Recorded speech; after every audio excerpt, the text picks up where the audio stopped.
Hey all, welcome back to the channel. Today I'm going to show you how to test and replace the accelerator or gas pedal on this 2010 Toyota Tundra.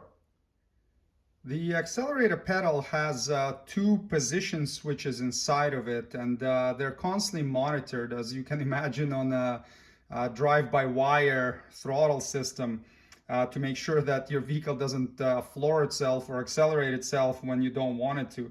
So there could be a number of codes set when there is an issue with one of those pedal position sensors, and some of those codes are P2120, P2121, P2122, etc.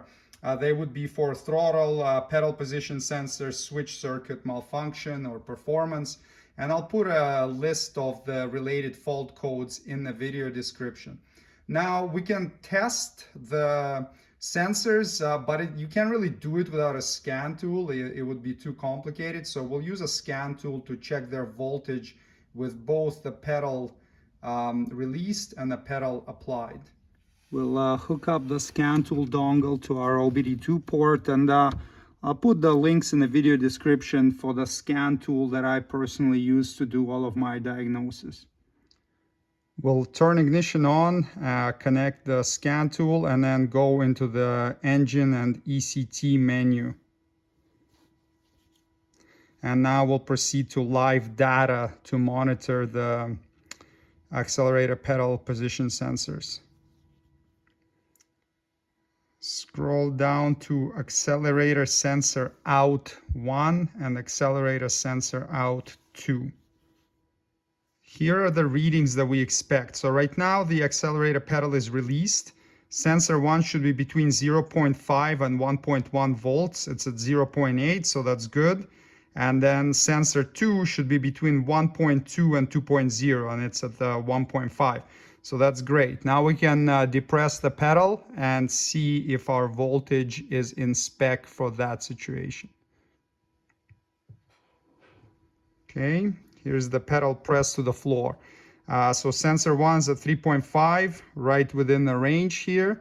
And sensor 2 is at 4.3, also within the range. So that's great. It passes the inspection. Now, if the reading is outside of the specification, that would mean that the throttle pedal needs to be replaced, and I'll show you how to do that. First, we need to unplug the connector. The pinch tab is on the other side of it, so it needs to be squeezed, and then the connector disconnected. You've got two 10mm head nuts holding the pedal on. One's in the back here, and one you can see in the video.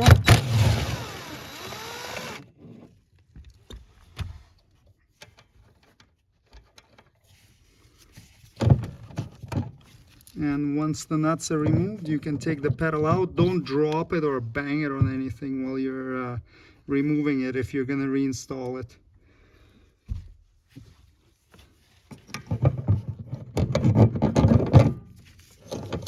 Reinstall the replacement with the two nuts.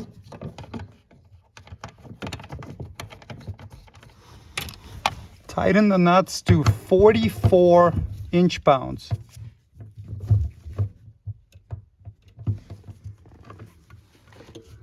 Reconnect the connector until it clicks, and there you go. Accelerator pedal testing and replacement is completed. Thanks for watching. Subscribe if you'd like to see more Toyota Tundra maintenance and repair videos. See you next time. Cheers.